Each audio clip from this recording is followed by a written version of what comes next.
Kellogg's Pep, the super delicious cereal, presents The Adventures of Superman. Faster than a speeding bullet. More powerful than a locomotive. Able to leap tall buildings at a single bound. Look, up in the sky. It's a bird. It's a plane. It's Superman. Yes, it's Superman, strange visitor from another planet, who came to Earth with powers and abilities far beyond those of mortal men. Superman, defender of law and order, champion of equal rights, valiant, courageous fighter against the forces of hate and prejudice, who is today en route to Professor Twiddle's house in response to Jimmy Olsen's urgent message. We'll learn what he discovers there in a moment. But right now, let's join our good friend, Dan McCullough. You know, along about this time of year, we all get kind of impatient for spring, when the good old sun shines better and more often. But here's a way you can have sunny cheerfulness at breakfast any day in the year. Just eat lots of Kellogg's Pep. Yes, sir. Pep has a sunny, golden, toasted flavor and crisp freshness that makes mighty good eating. But that's not the only way Pep ties in with good golden sunshine. No, sir. There's sunshine vitamin D, too, that helps build strong bones and teeth. Your daily minimum need in every serving of Kellogg's Pep. And don't forget the prize in every package of this sunny breakfast cereal. Comic buttons. Real, true-to-life pictures of your favorite comic strip characters done up on gleaming, bright-colored buttons that you're mighty proud to wear pinned on your jacket or your dress or cap. It's a load of fun to collect these Pep comic buttons and swap duplicates with your pals. So hop to it, gang, get busy, and collect all 18 buttons in the series. They're so easy to get, too. You don't send in any money, not even a box stop. And you can't buy these comic buttons anywhere. All you do is to make sure that your family eats lots of Kellogg's Pep, because there's an exciting prize for you in every package of P.E.P. Pep, made by Kellogg's of Battle Creek. Now, The Adventures of Superman. When Professor Twiddle's fantastic radar rocket, in which Jimmy Olsen and Poco, the little rhymester, were taking a trip to the moon, suddenly stopped high above the Earth and hung like a great silver cigar in the endless heavens, the situation looked serious. In desperation, when he learned there was only enough oxygen in the rocket to last 24 hours, Jimmy released a pair of pigeons the professor had brought along, hoping they would reach the Earth with messages addressed to Clark Kent and Inspector Henderson. And by some miracle, they did. Kent, as Superman, decided to investigate the address Jimmy had given, 607 Winthrop Street, where, meanwhile, on the third floor of Professor Twiddle's house, a tall, red-haired man wearing glasses attached to a black silk ribbon is carefully folding a number of sheets of paper covered with strange symbols and mathematical equations, while his companion, a short, stocky, bull-necked individual in a black and white checked suit, stands by nervously and finally speaks. Hey, let me help you with them, Doc. 4 hands is better than 2, huh? No, Rocky, these plans at Twiddle's radar machine are too valuable to trust your bungling fingers. Almost 24 hours to get them down on paper. Yeah, that's what I don't like. We've been here too long. I'm getting jittery. Well, don't worry, Rocky. Don't worry, he said. Look, suppose somebody finds out we cut off the, beam? Radar beam. Yeah, and left this professor guy cooling his heels up in the sky someplace. What's going to happen to us then? Well, nobody will find out. Says you. Maybe the professor told somebody he was going to take a trip to the moon. So when he don't come back... He didn't tell anyone except Gus, his assistant. You don't have to worry about him. How do you know he didn't tell anyone? Well, use your head. If it was known he was going to try to reach the moon, there would have been 100 newspaper reporters around this house, thousands of spectators. You haven't seen anyone, have you? No. Just a moment. I want to make sure I have drawings of every part of this radar machine. The invention's worth millions to us. Millions? Hey, you wouldn't kid me. Just reason it out for yourself. Ever since man discovered there were other planets, he dreamed of traveling to them. Professor Twiddle's radar rocket not only makes interplanetary travel possible, it'll revolutionize aviation as we know it. Yeah, but why should any guy want to risk his neck going to another planet when he can stay in Brooklyn or Jersey, huh? And if he's got the dough, he can go down to Miami Beach in the winter. Yeah, some human beings are more curious than you, Rocky. And more farsighted. Yeah, suckers, I call them. But if they'll pay us millions, like you say, for them drawings you made, it's okay with me. Look, come on now, Doc. You got all the stuff in your briefcase. Let's blow, huh? Yes, I think I have everything. Poor Twiddle. Suspended in interplanetary space somewhere, or burned to a crisp by the direct rays of the sun. Well, I warned him he'd be wise to do business with me. Oh, never mind about him. Well, let's get going. Wait, Rocky. Haven't you forgotten something? Let me see. Got my gun in my pocket, my cap on my head. You haven't anything in your head. What about Professor Twiddle's assistant, Gus? Oh, yeah, you're right. I forgot all about him. You were going to leave him tied up in the closet, weren't you? How long do you suppose it'd be before he got loose and told the police about us? Well, leave it to me, Doc. I'll fix him so he can't tell the cops nothing. Hey, What's that? sounded like something landed on the roof. Hey, Doc, look. The roof's opening up. Yes, it's rolling back. Rocky, who's that? What? A man in a blue costume and red cape. Holy... He's going to jump into the room. Quick, Rocky, let him have it. Okay. I'll take that gun. You mean you'll take what's in it? You're wasting your bullets on me, chum. Let's have that gun. I've got him, Rocky. You've got me, eh? Shoot, Rocky, shoot. I did, but the bullets bounced off him. Go crazy. Shoot again. Oh, still want to play, huh? Well, I hate to be rough, but you tried to commit murder, and I'm in a hurry. So I'll just wrap your heads lightly together like this. Get him. And again. And again. That should quiet you two for a few minutes. Now to get the chap in the closet untied and find out what this is all about. All right, relax. I'll have this gag out of your mouth in a moment. There. Oh, you got here just in time. They were going to shoot Yes, me. I know. I saw them.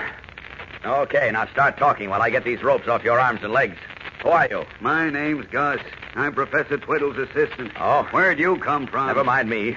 Who are those two men? And what's Jim Olsen got to do with all this? The one with the red hair is Dr. Marsh. He cut off the radar beam yesterday and Radar stopped beam? the rocket. What rocket? Professor Twiddle's radar rocket. The professor's in it and Jim Olsen and Poco. What? They're stuck up in space somewhere. They must be dead by now. I told the professor not to try Wait a it, minute. but he wouldn't listen to me. Wait, I begged him- said wait. Are you trying to tell me that Jim Olsen and Poco are in a rocket? Yes, Professor Twiddle's radar rocket. They were going to the moon. The moon? I kept telling the professor no good would come of it, but he wouldn't listen. And now look what happened. Dr. Marsh and that fellow sneaked in here yesterday, right after the professor took off. They held me up and turned off the radar beam. So that's what Jim's note meant. The rocket suspended in space. It was. Don't waste time talking. I suppose that's the radar machine over there. Yes, Then but... turn on the beam again. Hurry. Here, I'll help you to your feet. I'll turn it on, but it's no use. How do you know? Hurry. It's no use, I tell you. Why? They took off almost 24 hours ago. So? By now, the rocket must have been burned up by the sun, the electron streams from sunspots or the cosmic rays in space itself. Never mind. Get that radar beam working. That's what I'm doing, but we're too late. Maybe not. There's no maybe about it. Even if the rocket wasn't burned up, it's still done for. They only had oxygen for 24 hours. What time do they leave? 10 minutes after 3 yesterday afternoon. 5 after 1 now, so they still have 2 hours to go. Well, how about that radar beam? Is it working? No, something's wrong with the machine. What? I can't get it working. Oh, if only the professor had listened to me. All right, never mind that. We've got to get that radar beam working. Let's check the connection. I just did, and they're okay. Something's wrong with the machine itself. Might take hours, even days, to find out what's wrong. Great Scott, then what'll we do? Even I can't search all through space for them. What'll we do? Helplessly, Superman and Gloomy Gus stand before the huge radar machine. And even the Man of Steel can see no way to help his friends. We'll return in a moment for the startling climax of today's episode. But first, here again is your announcer. Most everybody finds it pretty tough sometimes to get up in the morning the first time Mother calls. But I know a young fellow who beats his mother to the kitchen nowadays because he always wants to make sure there's Kellogg's Pep for breakfast, and because he wants to be on hand every time Mom opens a new package of Pep to get a new comic button for his collection. Yes, sir, those nifty comic buttons are real eye-openers. Full comic strip colors, bright red and blue and black on a gleaming white enamel background. And the pictures of your favorite funny paper characters are drawn clear and sharp, so they stand out like anything. You'd know them anywhere. Moon Mullins and Winnie Winkle and Superman and all the others. And it'll be a great thrill the day when you have all 18 buttons in this series. You'll be mighty proud, and they're so easy to collect. Sure, you don't send in any money, and you can't buy these comic buttons anywhere. All you do is to ask Mom to keep you supplied with plenty of that super delicious whole wheat flake cereal, Kellogg's Pep.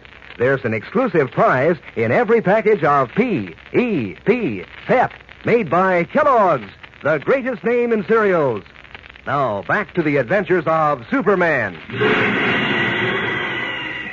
On the top floor of Professor Twiddle's house in Metropolis, Superman and Gloomy Gus, the professor's sad-faced assistant, have just discovered that the radar machine is out of order, and they cannot direct a radar beam to their friends in the rocket suspended 10,000 miles from Earth in the great emptiness of space. Now think, Gus. You helped Professor Twiddle build this machine. Sure, but it's got over 8,000 parts. Might take days to find out what's wrong. Oh. If only the professor had listened to me. I told him not to go. Wait. What's this? What? This open slot under this big steel arm. There are connections at both ends of the slot. Isn't something supposed to fit into it? Where? Right here. Jerusalem. The rheostat timer's gone. The what? The rheostat timer. That's the secret of the whole machine, the most important part of it. No wonder it won't work. What does it look like? It's about 3 inches long. Just the size of that slot it fits in. Oh. Looks like something like a radio tube, only it's got a dial and a timing mechanism in it. Oh, where? I see it. Get up where? Right over here in Dr. Marsh's briefcase. Why, the dirty crook, I'd like... Never mind. The police will take care of him. Here, put this back in the machine where it belongs. It may be broken. All right, try the machine now.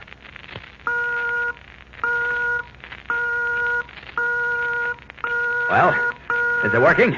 Yes, but I'm sure we're too late. Maybe not.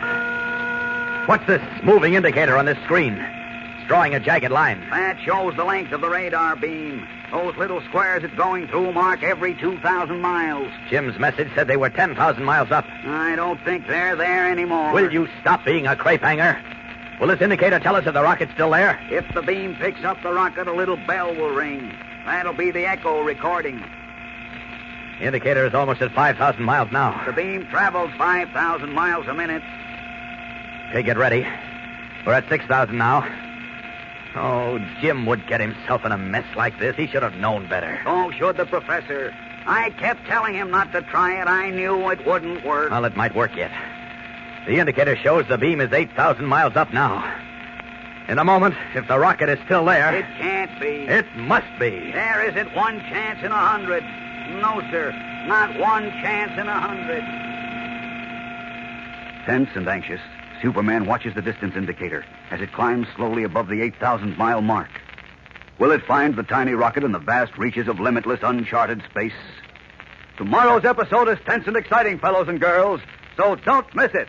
Tune in, same time, same station, and follow the adventures of Superman. Faster than a speeding bullet.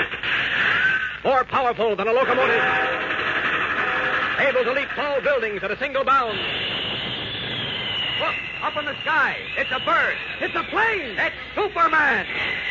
Fellows and girls, be sure to follow the adventures of Superman. Brought to you every day, Monday through Friday, same time, same station, by the grand old Kellogg Company of Battle Creek. And for other thrilling adventures of Superman, see your local newspaper. Superman is also a copyrighted feature appearing in Superman DZ publications. Want to hear a scoop? A big scoop of Kellogg news? Well, listen to this. Kellogg's Variety is back. Yes, Kellogg's have scooped 6 of their most famous cereals into this grand variety carton. One carton containing 10 separate generous-sized packages. So now, it's easier for Mom. She just gets Kellogg's Variety, and everybody at the breakfast table can eat his favorite cereal fresh from its own box. Makes breakfast more fun than a picnic. Ask Mom right away to get Kellogg's Variety. It's swell, no fooling. And be sure to be with us tomorrow for the thrilling adventures of Superman.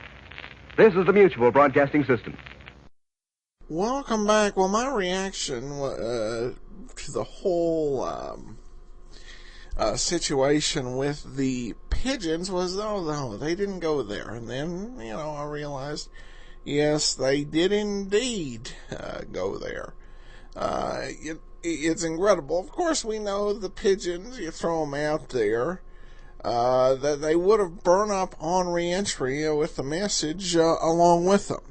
And the odds of them hitting land, landing in the United States, landing in a populated area, being found by someone who turned them over to the police, and the police deciding, you know what, it's customary. If we find a dead bird with the name of a police officer on it. We call over to that other police department just to find out what it's all about. But I guess you can get away with that. I think many things we thought about space were more theory than actual known facts. Doubtless there are other scientific errors in this particular story.